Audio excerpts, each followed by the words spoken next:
अस्सलाम वालेकुम।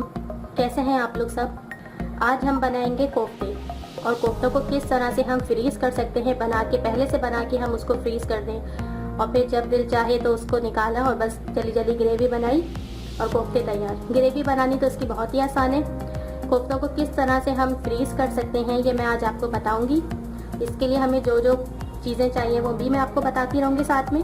सबसे पहले ये मेरे पास हरा धनिया है, इसमें थोड़ी सी चंद पत्तियां मैंने पुदीने की डाली हैं, 2 छोटी हरी मिर्चें हैं और एक बड़ी मोटी वाली हरी मिर्च है और थोड़ी सी छोटी सी प्याज है मेरे पास। इसको मैं पहले चॉपर में डाल के एक दफ़ा घुमा लूँगी ताकि ये, क्योंकि अगर कीमे के साथ मैं इसको दोबारा चलाऊँगी तो ये जो है बिल्कुल ही बारीक पिस जाएगी। चलिए तो शुरू करते हैं जी। तो हरा मसाला मैंने पीस लिया है चॉपर में डाल के, ये देखिए, और एक दफ़ा इसको घुमा के मैंने इसको निकाल लिया। इसको साइड में रख देते हैं।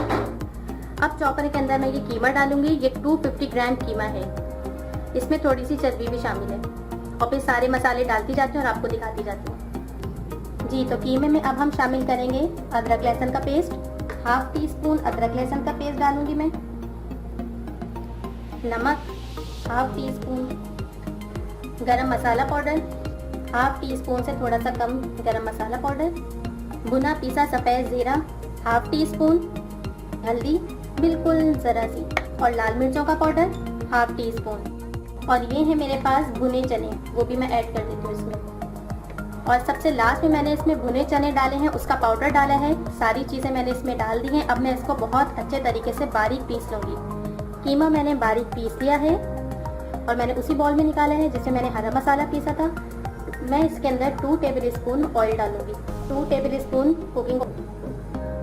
टेबल स्पून मैंने इसमें कुकिंग ऑयल ऐड किया है। और अब मैं इसको बहुत अच्छे तरीके से मिक्स कर लूँगी। मसाले को मैंने अच्छी तरीके से मिक्स कर लिया है और अब मैं कोफ्ते बनाऊंगी। हाथों को मैं थोड़ा ग्रीस कर लूँगी कुकिंग ऑयल से।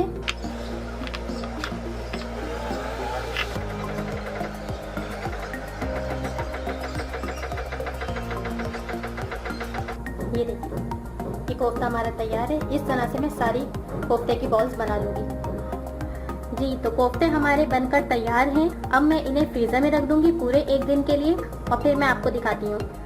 तैयार है हमारे फ्रोज़न कोफ्ते, आप देख सकते हैं। इसको मैंने तो थोड़े से बनाए हैं ये, तो मैं इसको इसी तरह से फ्रीज़ कर दूंगी। आप अगर इसको ज़्यादा मिकदार में बनाएं तो आप इसको निकाल के और किसी एयर टाइट बैग के अंदर डाल के इसको फ्रीज़ कर सकते हैं। और जब दिल चाहे आपने निकाला और बस ग्रेवी बनाई और इसे सालन आपका तैयार है, कोफ्ते का सालन। उम्मीद करती हूँ आपको मेरी ये रेसिपी पसंद आई होगी। मुझे अपना फीडबैक ज़रूर दीजिएगा। अल्लाह हाफिज़।